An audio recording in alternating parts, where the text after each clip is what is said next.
Mga Pinoy sa Middle East na gustong umuwi ng bansa, bumaba na sa kabila ng panibagong tensyon doon.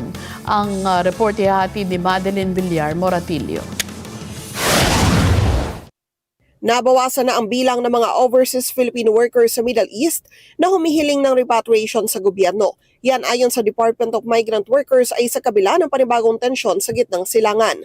Sa datos ng DMW, nasa 10,580 na migrant workers, overseas Filipinos at kanilang dependents ang naiuwi sa bansa.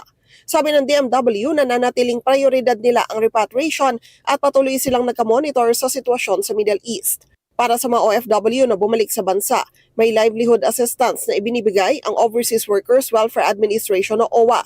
Kabilang narito ang 20,000 piso na panimulang puhunan para sa maliit na negosyo.